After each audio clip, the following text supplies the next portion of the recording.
This is Conversations on Careers and Professional Life, a podcast from the Foster School of Business, MBA Career Management Office. I'm your host, Gregory Heller. On each episode, I talk with guests from faculty and staff to students, alumni, and business leaders about the skills and strategies that can help you design a professional career that you're happy with. On this episode, I want to talk about something that comes up all the time in my coaching sessions with MBA students, and that's networking. I've talked about it before on the podcast, most recently on episode 1202, Reframe the Way You Think About Networking and Asking for Help. I'll drop a link in the show notes. As generative AI has proliferated on both sides of the job search, and candidates are using it to submit more and more customized applications, and recruiters are using it to filter through piles of hundreds or thousands of applicants, relationships are once again increasingly important in learning about opportunities before they're public and securing interview invites once they are. So many job seekers have what I call the hunter-gatherer mindset in the job search. They scour job boards for opportunities and submit applications. I would encourage anyone in an active job search, or anyone who thinks they might be in an active job search in the next 6 to 18 months, to adopt what I call the gardener mindset. Let's dig in. No pun intended. If you're like many of my students, or honestly professionals at any stage, you may have a complicated relationship with networking. You know you're supposed to do it. You've heard it's important. But maybe it feels awkward, transactional, or even a little sleazy. Sometimes I picture Christian Bale as Patrick Bateman in American Psycho with his heavy bond embossed business card. Maybe you don't want to bother people, or maybe you're waiting until you have a clear goal of what to ask for before reaching out. I get it. That hesitation is totally normal. But here's the thing. Networking is not a one-time transaction. It's not about reaching out only when you need something. It's not about collecting contacts on LinkedIn like they're Pokemon cards. Networking, effective, sustainable, authentic networking, is about building relationships over time. That's where the gardener mindset comes in. Imagine you're a gardener. You don't just toss some seeds into the dirt one day and expect to harvest a salad the next. You prepare the soil, you plant a variety of seeds, you water them. You protect them from frost. You wait. You come back to check on them. Sometimes they sprout. Sometimes they don't. Different plants mature on different schedules. Some may require years before you're ready to harvest anything. The same is true for relationships in your professional network.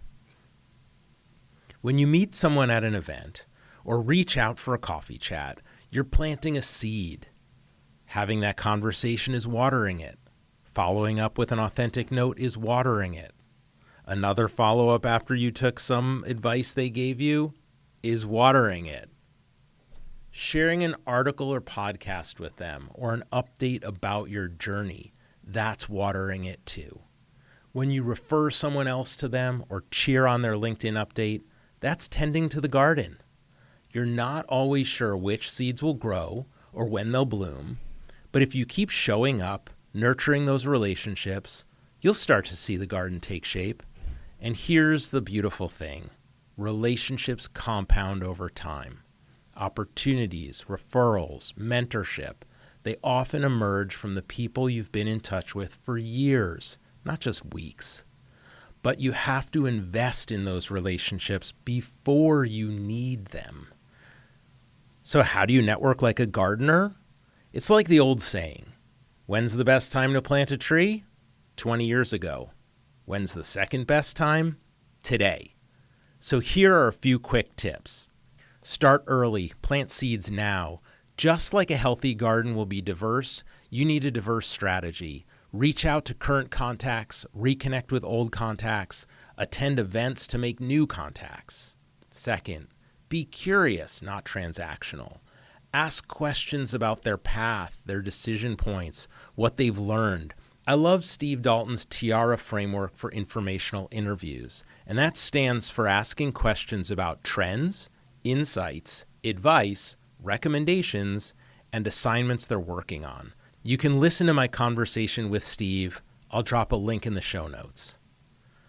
Third, follow up thoughtfully. A quick note saying, "Thanks again, I found your advice really helpful," and specifically name what was helpful. A personal message, it doesn't have to be long, will go a long way. Give back when you can. Share an article, introduce someone, celebrate their wins when they post them on LinkedIn. Ask them if there's anything you can do for them in return. That kind of reciprocity can build rapport. Lastly, track your outreach. Not to be mechanical, but to stay organized.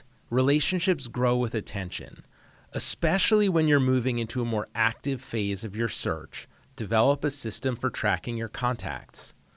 This can be as simple as a spreadsheet or something more robust like a CRM. Networking isn't about having the perfect pitch or heavy bond embossed business card. It's about building trust, credibility, and rapport. It's about investing in people and communities over time, knowing that some of those relationships will blossom into opportunities in ways you can't predict right now. So as you move through your MBA or any career transition, I invite you to think like a gardener. Be patient, be intentional, keep planting, and keep watering. And trust that the harvest will come. Thank you for listening to Conversations on Careers and Professional Life. If you enjoyed this episode, please consider sharing it with a friend or classmate. Help others find the show by leaving a rating or review on Apple Podcasts or wherever you listen. Conversations on Careers and Professional Life is produced by me, Gregory Heller, with support from the Foster School of Business Office of MBA Career Management. Learn more about the show, find show notes, and past episodes, and get in touch with me at conversationsoncareers.com.